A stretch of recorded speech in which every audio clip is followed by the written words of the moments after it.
Revelation is a revelation. It's a revealing, where it's not supposed to be a mystery or hidden.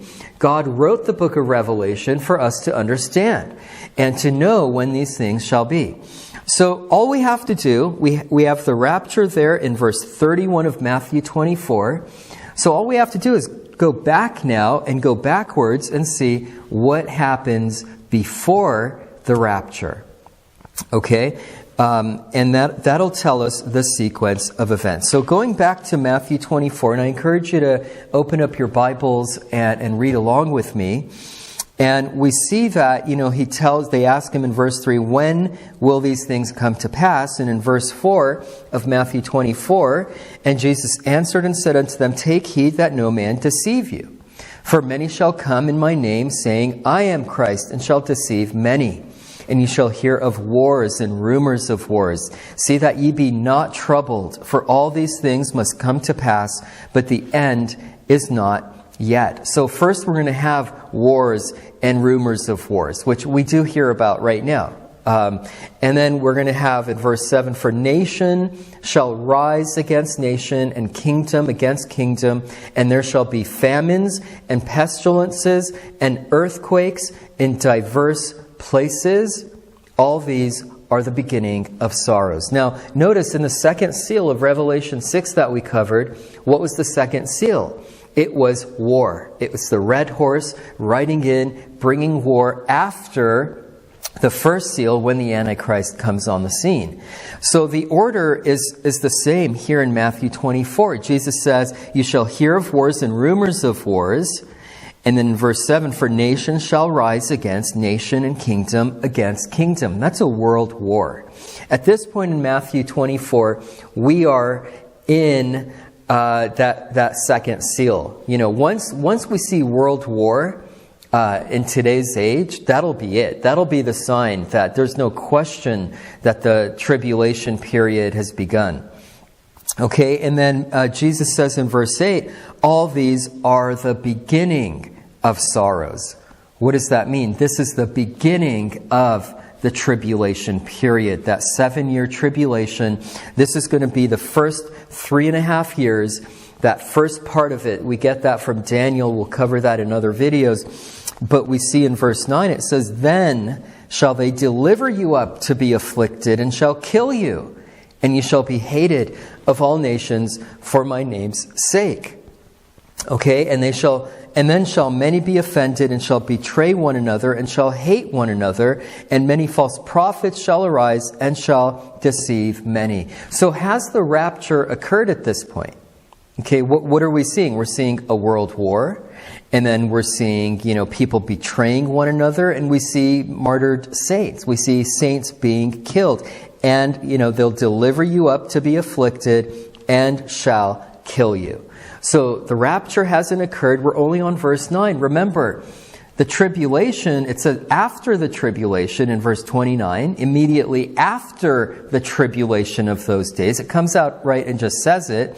And it's verse 31 where the rapture occurs in Matthew 24. So we're not there yet. But Jesus is describing the persecution during the tribulation period when that world war begins. And then it says in verse 11, and many false prophets shall arise and shall deceive many, in verse 12, and because iniquity shall abound, the love of many shall wax cold, but he that shall endure unto the end, the same shall be saved. Now, a lot of people have confusion about what that means, enduring to the end. Is it talking about saving faith? I think it's talking about being saved out of the tribulation period. He who endures unto the end of the tribulation will be saved out of the tribulation because he'll be raptured. Okay, it's the people that live off the grid, they don't take the mark, and they simply survive during that tribulation period until the return of Jesus, though many will be martyred. Verse 14, and this gospel of the kingdom shall be preached in all the world for a witness unto all nations, and then shall the end come. When ye therefore shall see the abomination of desolation spoken of by Daniel the prophet stand in the holy place, whoso readeth, let him understand. Then let them which be in Judea flee into the mountains. Let him which is on the housetop not come down to take anything out of his house. Neither let him which is in the field return back to take his clothes. And woe unto them that are with child, and to them that give suck in those days. But pray ye that your flight be not in the winter, neither on the Sabbath day, for then shall be great tribulation. There it is. There shall be great tribulation, such as was not since the beginning of the world to this time, no, nor ever shall be. Okay, so notice here, first there's the world war, then we're hated and killed, haven't been raptured yet. And then it says we'll see the abomination of desolation spoken of by Daniel the prophet stand in the holy place. So we're going to see the rise of the Antichrist. We're not going to be raptured before the Antichrist stands in the third, newly constructed temple in Jerusalem that they're constructing right now. All the parts are ready. They just have to assemble it. And they've got the red heifer that they need for the purification of the temple and the priests and the holy vessels. So they've got all that right now. It's just a matter of time before they put that up and the Antichrist stands in the temple. And it says that we'll see him. That's only in verse 15. And so once we see him, it says in verse 15, rise up, then, people in Jerusalem will flee into the mountains, those who are in Judea.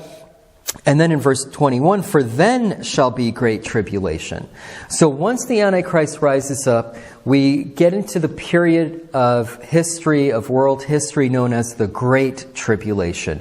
So you have the tribulation, which is the beginning of sorrows, which, will be persecuted and killed, and people will hate us and all this stuff. And then once the Antichrist is publicly revealed, then that'll usher in the Great Tribulation period, where he's going to cause those who, everyone to basically take a mark on their hand or forehead, so that you can't buy or sell unless you have his mark. That'll be the start of the Great Tribulation period. And in verse 22, and except those days should be shortened, there should no flesh be saved, but for the elect's sake, those days shall be shortened. The Great Tribulation period will be shortened for our sake. I don't believe it's going to be the full 7 years, because it says those days shall be shortened.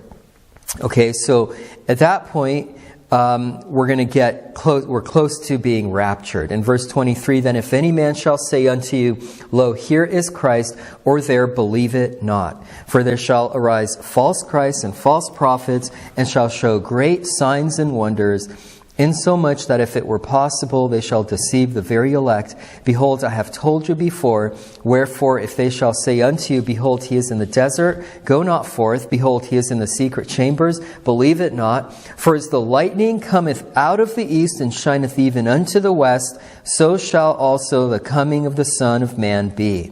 For wheresoever the carcass is, there will the eagles be gathered together. Now we get to verse 29. Immediately after the tribulation of those days. Okay, so it's after the tribulation that we will be raptured. We're going to see the rise of the Antichrist. We're going to see the world wars. We're going to see the persecutions and the martyrdom.